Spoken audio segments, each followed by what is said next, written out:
యొక్క వ్యక్తికి ఆ యొక్క సాటైన సహకారిగా ఉంటుందని ఆయన తన యొక్క గాఢ నిద్ర కలుగు చేశాడు. గాఢ నిద్ర కలుగు చేసి తన యొక్క పక్కటి ఎముకను తీసి ఆ యొక్క పక్కటి ఎముకతో ఆ యొక్క స్త్రీని, ఆ యొక్క అవ్వను తయారు చేశాడు. ఆమేన్, హల్లెలూయా.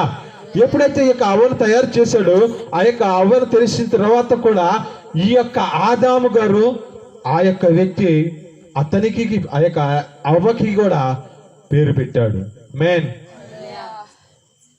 ప్రతి జీవికి పేరు పెట్టిన వ్యక్తి ఈ యొక్క ఆదాము గారు. కానీ తన పరిస్థితిలో జ్ఞాపకం చేసుకుంటే చాటైన సహకారుగా ఉంటుందని ఈ యొక్క వ్యక్తిని తయారు చేస్తే ఒక దినాన ఆ తోటలో నుంచి ఆ యొక్క వ్యక్తిని విడిచిపెట్టింది. ఆమేన్, హల్లెలూయా. ఎప్పుడైతే ఈ యొక్క వ్యక్తి చాటైన సహకారిగా ఉంటుంది అంటే అతనికి తోడుగా ఉంటుంది, అతనితో కలిసి ఉంటుందని ఆ యొక్క వ్యక్తిని సిద్ధం చేస్తే, ఆ యొక్క వ్యక్తిని నిర్మిస్తే ఆ యొక్క వ్యక్తి ఒక దినాన ఆ యొక్క తోటలో సంచరిస్తుంది. ఎప్పుడైతే ఈ యొక్క తోటలో సంచరిస్తుందో ఆ యొక్క తోటలో ఆ యొక్క సర్పము తన యొక్క కుయుక్తి చేత అవ్వని మోసపరిచింది. ఇది నిజమా అని సందేహం పెట్టింది. అంటే ప్రతి మనిషి జీవితంలో హృదయంలో ప్రతి ఒక్క తంత్రాలను జ్ఞాపకం చేసుకుంటే ఈ యొక్క ప్రసంగి 7:21 ఉంటుంది. ఇది ఒక్కటి మాత్రమే నేను గ్రహించి తిని, ప్రతి మనిషిని యథార్థవంతునిగా నేను సృష్టించాను, కానీ వారు ఈ విధమైన తంత్రాలను కల్పించుకుని దేవుని యొక్క మార్గాన్ని విడిచిపెడుతున్నారంట. ఆ దినాల్లో కూడా ఈ యొక్క ఆదాము గారిని తన జీవితంలో తన యొక్క స్వరూపమును తన యొక్క పోలిక చొప్పున ఆ యొక్క నరులను చేస్తే ఆ యొక్క వ్యక్తి కూడా తన జీవితంలో అనుకుంటూ ఉన్నారు, ఆ యొక్క సర్పం తన యొక్క కుయుక్తి చేత అవును మోసపరిచింది, మీరు చావనే చావరు, దేవతల వలె ఉంటారు, మీ కన్నులు తెరవబడతాయి అని చెబుతూ ఉండగా ఆ యొక్క వ్యక్తి అవ్వగారు వెళ్ళి దాన్ని చూసింది.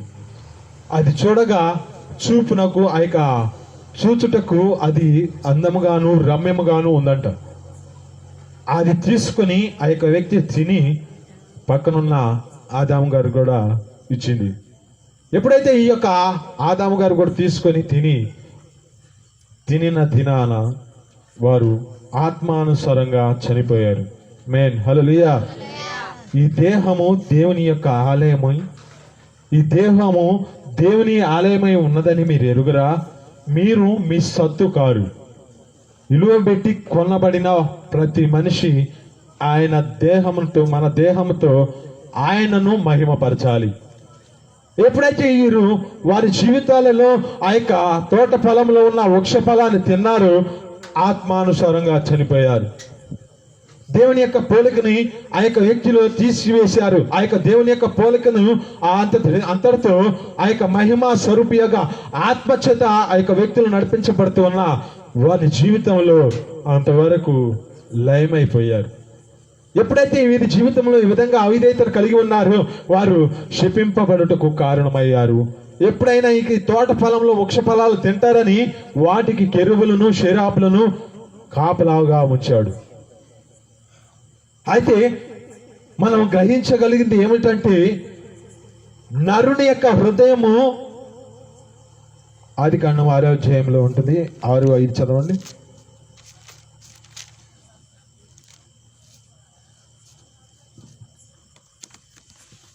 ఆదికాండము 6వ అధ్యాయము 5వ వచనం. నరులు చెడుతనము భూమి మీద గొప్పదనియు వారి యొక్క హృదయం యొక్క తొలెంపులనియు ఊహంతయు ఎల్లప్పుడూ కేవలం చెడ్డదనియు యెహోవా చూచి తాను భూమి మీద నరులను చేసినందుకు యెహోవా సంతాపము నుండి తన యొక్క హృదయములో నొచ్చుకొని ఉన్నాడు. ఆమేన్, హల్లెలూయా. దేవుడు ఈ యొక్క నరులని నేను ఎందుకు చేశాను, మీరు నా మాట వింటారనుకొని నేను వీరిని చేసి ఉన్నాను. నరుల యొక్క చెడుతనము భూమి మీద గొప్పదనియు వారి యొక్క ఊహాంతయు కేవలం చెడ్డదని ఆయన గ్రహించిన వాడిగా ఉన్నాడు. ఎప్పుడైతే వీరి యొక్క జీవితాల్లో జ్ఞాపకం చేసుకుంటే దేవుని యొక్క మాటను తునీకరించడం వలన ఆ ప్రాంతం నుంచి వెలివేయబడిన పరిస్థితి వారి యొక్క జీవితాలలో శపింపబడుటకు కారణమై ఉన్నారు. ఇక ఎంత మాత్రమున ఆ యొక్క జీవ వృక్ష ఫలమును తినుటకు హక్కు గలవారుగా లేకపోయేరి.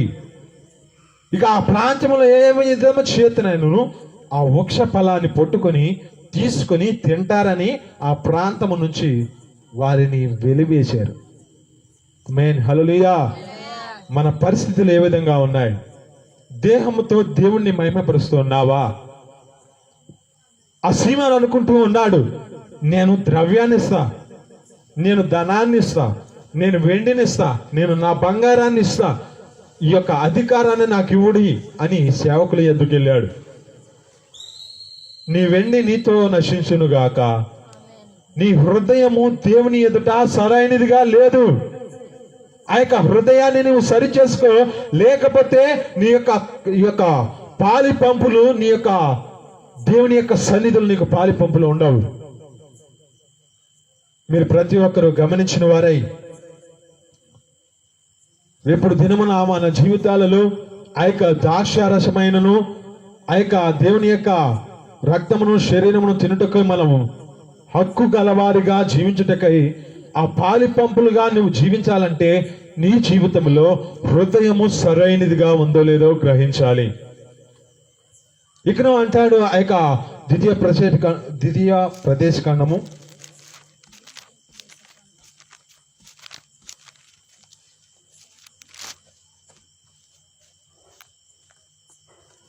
23వ అధ్యాయము 14వ వచనం చదువుకుందాం. నీ దేవుడైన యెహోవా నిన్ను విడిపించుటకును నీ శత్రువులను నీకు అప్పగించుటకును నీ పాలెంలో సంచరించుచుండెను కనుక ఆయన నీలో అసహ్యమైనది దేనినైనా చూచి నిన్ను ఇడువకుండానట్లుగా నీ పాలెము పరిశుద్ధముగా ఉండాలి. ఆమేన్ హల్లెలూయా. ఆ సీమోను అనుకుంటూ ఉన్నాడు, తన ద్రవ్యాన్ని ఇచ్చి ఈ యొక్క అధికారాన్ని నేను పొందుకుంటాను అని హృదయాన్ని ద్రవ్యము మీద పెట్టాడు. ఆ యొక్క హృదయాన్ని ఆ యొక్క బంగారం మీద పెట్టాడు. ఆ యొక్క వ్యక్తి వెండి ద్రవ్యంతో నేను ఈ యొక్క అధికారాన్ని పొందుకుంటానని. కానీ లేఖనాలు సెలవిస్తూ ఉన్నాయి, ఆయన నీ పాలెంలో సంచరించు సమయమన్నా నీవు ఆయన నిన్ను విడవకుండా ఉండాలంటే నీ జీవితంలో పరిశుద్ధముగా నువ్వు ఉండాలి. ఆ యొక్క పరిశుద్ధముగా నువ్వు జీవిస్తే ఆ పాలెములో ఆయన సంచరిస్తూ ఉన్నాడు. ఆ యొక్క పాలెము అనగా మన జీవితాల్లో జ్ఞాపకం చేసుకుంటే ఈ దేహము దేవుని ఆలయమై ఉన్నది. ఈ యొక్క ఆలయంలోనికి దేవుడు వస్తూ ఉన్నాడు కనుక ఆ యొక్క దేహము ఆలయమే ఉంది కనుక ఆ యొక్క ఆలయము పరిశుద్ధంగా ఉందా లేదో గ్రహించాలి. 3వ అధ్యాయము 16వ వచనం కూడా మనం చదువుకుందాం. 1 కొరింథీయులకు రాసిన పత్రిక 3వ అధ్యాయము 16వ వచనం.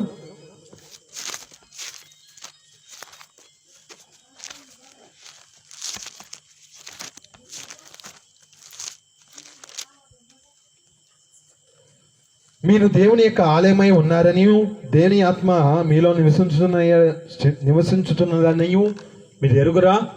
ఎవడైనా దేవుని ఆలయము పాడు చేసిన ఎడల దేవుడు వాణిని పాడు చేయను. దేవుని ఆలయము పరిశుద్ధమై ఉన్నది, మీరు ఆ యొక్క ఆలయమై ఉన్నారు.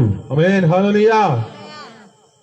మీ దేహము మీరు దేవుని యొక్క ఆలయమై ఉన్నారని మీరు ఎరుగురా.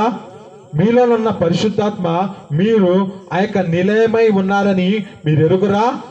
ఎవడైనాను దేవుని యొక్క ఆలయము పాడు చేసిన ఎడల మొదట వాడు పాడవుతాడు. ఆమేన్ హల్లెలూయా. మన హృదయము సరైనదిగా లేకపోతే మనము ఆ యొక్క దేవుని యొక్క సన్నిధిలో మనము పాడైపోతూ ఉంటాం. అంటే ఆ యొక్క హృదయాన్ని మనం పాడు చేసిన ఎడల మొదట మనం పాడవుతాం. ఆ యొక్క ఆలయము పరిశుద్ధమై ఉన్నది, ఆ యొక్క ఆలయము మీరై ఉన్నారు అని లేఖనాలు సెలవిస్తూ ఉన్నాయి. కనుక మనము ఏ విధంగా జీవిస్తున్నాం? సీమోను అనుకుంటూ ఉన్నాడు, తన ద్రవ్యాన్నిచ్చి తన వెండినిచ్చి సంపాదించుకోవాలని ఆశ కలిగి ఉంటే సరిపోదు. కనుక మనము మన యొక్క హృదయాలను దేవునికి అప్పగించుకోవాలి. ఈ దేహము దేవునిదై ఉన్నది. అది ఇలువ పెట్టి మనల్ని కొనుక్కున్నాడు ఆయన. ఆ యొక్క ఇలువ పెట్టి కొనుక్కున్న ఈ యొక్క స్వరూపమును జ్ఞాపకం చేసుకుంటే, మహిమా స్వరూపయగు ఆత్మ ఈ యొక్క దేవుని యొక్క పోలికగా మనం సృష్టింపబడితే, ఆ సృష్టింపబడిన ఆ పోలికని మనం కోల్పోయాం కనుక ఆయన మరలా మనుషుని యొక్క పోలికగా పుట్టాడు. ఈ యొక్క మనుషుని యొక్క పోలిక ఏ విధంగా ఉంది? నరుల చెడుతనము భూమి మీద గొప్పదనియు, వారి ఊహ అంతయు కేవలం చెడ్డదనియు, వారు ఆ యొక్క క్రియలు చేస్తున్నారని ఆయన హృదయంలో నొచ్చుకొని ఉన్నాడు కనుక జ్ఞాపకం చేసుకుంటే, ప్రతి మనిషి జీవితంలో వారి యొక్క హృదయము చెడ్డదై ఉన్నదని లేఖనాలు సెలవిస్తూ ఉన్నాయి. అయితే ఈ నరుల ఆ యొక్క పోలికగా, మనుషుని యొక్క పోలికగా ప్రభు అయిన యేసుక్రీస్తు వచ్చి ఉన్నాడు. ఆమేన్, హల్లెలూయా. ఆయన మనుషుని పోలికగా పుట్టి దాసుని యొక్క స్వరూపాన్ని ధరించుకుని ఆయన మరణము పొందినంత వ్యక్తి ఆ యొక్క రిక్తునిగా మార్చబడ్డాడు.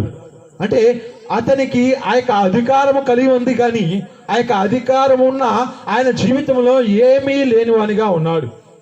ఫిలిప్పీయులకు రాసిన పత్రిక 2వ అధ్యాయము 5వ వచనం మనం చదువుకుందాం. ఫిలిప్పీయులకు రాసిన పత్రిక 2వ అధ్యాయము 5వ వచనం. క్రీస్తు యేసునకు కలిగిన ఏ మనసును మీరు కలిగి ఉన్నది. ఆయన దేవుని స్వరూపము కలిగిన వాడై ఉండి దేవునితో సమానముగా ఉండుట విడిచిపెట్టకూడని భాగ్యమని ఎంచుకొనలేదు, కానీ మనిషిని పోలికగా పుట్టి దాసుని యొక్క స్వరూపాన్ని ధరించుకుని తాను రిక్తునిగా చేసుకునేను. మరియు ఆయన ఆకారమందు మనుషుడిగా కనపడి మరణము పొందినంతగా, అనగా శిలువ మరణం పొందినంతగా విధేయతను చూపిన వాడై తాను తగ్గించుకునేను. ఆమేన్, హల్లెలూయా. ఆయన తాను తగ్గించుకుని తన మరణము పొందినంత విధేయతను చూపించాడు. మనం ఏ విధంగా జీవిస్తున్నాం? ఈ లోకపరమైన ప్రతి మనిషి జీవితంలో నరుల యొక్క హృదయము చెడ్డదిగా ఉంది. అయితే ఆ యొక్క మనిషిని పోలికగా ఈ యొక్క వ్యక్తి జన్మించాడు. ఆ యొక్క జన్మించిన వ్యక్తి ఏ విధంగా ఉంటది? ప్రతి మనిషి జీవితంలో ఏ విధంగా మాంసము ఈ యొక్క వ్యక్తి జీవితాల్లో ఏ విధంగా ఉన్నాయో, ఆయన మాంసాపేక్షుడై ఉండి ఆ యొక్క వ్యక్తి జీవితంలో కూడా ఈ శరీరముగా పుట్టిన వాడిగా, ఈ యొక్క మనిషినిగా పుట్టిన వాడిగా ఉన్నాడు కనుక ఆ యొక్క మనిషిలో ఏ విధంగా కోరికలు వస్తూ ఉంటాయో ఆ విధంగా ఈ యొక్క మనిషి పుట్టి ఉన్నాడు. కానీ ఆ యొక్క మనుషునిగా పుట్టి ఉన్నాడు, కానీ ఆయన స్వరూపమందు ఆ యొక్క వ్యక్తి తన జీవితంలో దాసునిగా మార్చబడ్డాడు. ఆయన ఈ యొక్క శిలువ మరణము పొందినంత విధేయతను చూపించిన వాడిగా ఆ యొక్క వ్యక్తి జీవించి తన జీవితంలో ఆ యొక్క వ్యక్తి మరణమును రుచిని చూసిన వాడిగా ఉన్నాడు. కానీ ఆ యొక్క వ్యక్తి ఏ పాపము చేయలేదు, ఏ పాపముకు ఆయన చోటు ఇవ్వలేదు. ఆయన దూషింపబడి బదులు దూషింపలేదు. ఆయన తన జీవితంలో ఆ యొక్క అతనిని హింసించే వారికి ఆయన అప్పగించుకొని ఉన్నాడంట. ఆయన అప్పగించుకున్నాడంటే కారణం ఏమిటి అంటే, మన జీవితంలో ఆయన మనకి మరలా ఒక మాదిరి ఉంచిపోయాడు. అందుకే 1 పేతురు రాసిన పత్రిక 2వ అధ్యాయము చివరి వచనం చదువుకొని ఈ యొక్క వాక్యాలను మనం ముగించుకుందాం. ఎందుకంటే మనం సమయాన్ని అనుకూలపరచుకోకుండా వచ్చి ఉన్నాం కనుక దేవుని యొక్క సన్నిధిలో ఈ యొక్క మాటలను మనం ముగించుకుంటుకై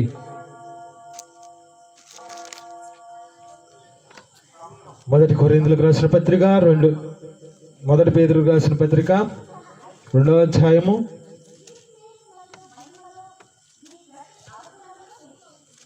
21వ వచనం కాని చదువుకుందాం. క్రీస్తు కూడా మీ కొరకు బాధపడి మీను తన యొక్క అడుగుజాడల యందు నడుచుకున్నట్లుగా మీకు మాదిరి ఉంచిపోయాను. ఆయన పాపము చేయలేదు, ఆయన నోట ఏ కపటము కనపడలేదు, ఆయన దూషింపలేదు, ఆయన శ్రమ పట్టబడి బెదిరింపక న్యాయము తీర్చు దేవునికి తాను అప్పగించుకునేను. మనము పాప విషయంలో చనిపోయి నీతి విషయంలో జీవించినట్లుగా ఆయనే తాను తన యొక్క శరీరమందు మన పాపములను మ్రాను మీద మోసుకొని పోయాను. ఆయన పొందిన గాయముల చేత మీరు స్వస్థత నొందితిరి. మీరు గొర్రెల వరే దారి తప్పిపోతిరి కనుక ఇప్పుడు మీరు ఆత్మల కాపరి అయిన అధ్యక్షుడైన ఆయన వైపునకు మళ్ళీ ఉన్నారు. ఆమేన్, హల్లెలూయా. కేవలం ఆ యొక్క దేవుని యొక్క కృప చేత ఆయన మనల్ని ఆ యొక్క తన యొక్క అడుగు చేడలలో నడుచుకున్నట్లుగా క్రీస్తు కూడా బాధపడి శ్రమ పెట్టబడి ఆ యొక్క బెదిరించబడిన వాడిగా ఆ యొక్క దూషింపబడిన వాడిగా ఉన్న తన జీవితంలో తను తాను తీర్పు తీర్చు దేవునికి అప్పగించుకొని ఉన్నాడు. తన యొక్క స్వరూపమందు తన యొక్క సొగసందు తన జీవితంలో జ్ఞాపకం చేసుకుంటే ఈ మనుషుని యొక్క పోలికగా పుట్టినవాడు, ఈ యొక్క మనిషిని యొక్క జీవితం ఏ విధంగా నడుస్తుందో ఆ యొక్క మనిషినిగా పుట్టి ఉన్న తన జీవితంలో ఎలాంటి కోరికలను ఎలాంటి ఆ యొక్క పాపానికి ఆయన చోటు ఇవ్వకుండా ఉన్న వ్యక్తి ఈ యొక్క ప్రభువైన యేసు క్రీస్తు. కనుక ఆయనని నీవు అనుసరించి నడుచుకుంటున్నావా లేదో జ్ఞాపకం చేసుకో. ఆయన యొక్క జీవితంలో ఏ విధంగా మన కొరకు మాదిరి ఉంచిపోయాడో తన జీవితాన్ని మనం మాదిరికరంగా ఆయనను మన పోలికగా ముందు మొదటగా ఆయన పోలిక మన జీవితాల్లో ఉంచాడు. ఈ విధంగా ఉన్న మన జీవితంలో ఆ పోలికను కోల్పోయి ఉన్నాం. కానీ ఆయన మరలా మన పోలిక చొప్పున రెండవసారి ఆయన మరలా వచ్చి ఉన్నాడు. ఆయన మరలా మన పోలికగా పుట్టి తన యొక్క జీవితంలో ఎలాంటి శరీరమైన ఆ యొక్క కోరికల చేత నింపబడినా ఆయన తన జీవితంలో వాటిని అనుసరించలేదు. వాటిని ఆ యొక్క పాపము ఆ యొక్క దూషింపబడి ఆ యొక్క జీవితంలో తన జీవితంలో ఆ పాపానికి చోటు ఇవ్వలేదు. ఈ లోకంలో ప్రతి మనిషికి ఛాలెంజ్ చేసిన వ్యక్తి ఈ యొక్క ప్రభు అయిన యేసుక్రీస్తు. నా యొద్ద ఎలాంటి దోషము లేదని తన జీవితంలో ఆ యొక్క ఛాలెంజ్ చేసిన వ్యక్తిగా ప్రభు అయిన యేసుక్రీస్తు ఉంటే తన జీవితంలో జ్ఞాపకం చేసుకుంటే మన జీవితాల్లో కూడా ఆయన పోలిక చొప్పున నడుచుకుంటే మన జీవితాలు పరిశుద్ధంగా నడిచబడతాయి. ఈ హృదయము సరైనదిగా లేదు కనుక నీకు పాలి పంపులు లేవు కనుక నీ యొక్క హృదయాన్ని సరి చేసుకుని దేవుని యొక్క సన్నిధిలో ఆ యొక్క దేవుని యొక్క రక్తాన్ని దేవుని యొక్క శరీరాన్ని తినుటకై నీవు నిశ్చయించుకుంటూ ఉన్నావు. కనుక నీ జీవితాన్ని ఈ దినాన నీ జీవితంలో శుద్ధీకరించబడినట్లుగా నీ యొక్క హృదయాన్ని దేవునికి అప్పగించుకుంటూ దేవుని యొక్క సన్నిధిలో ప్రతి ఒక్కరూ మోకరిద్దాం. దేవుడు ఈ దినాన నీతో మాట్లాడుతున్న మాటలను బట్టి ఆయన అనుసరించి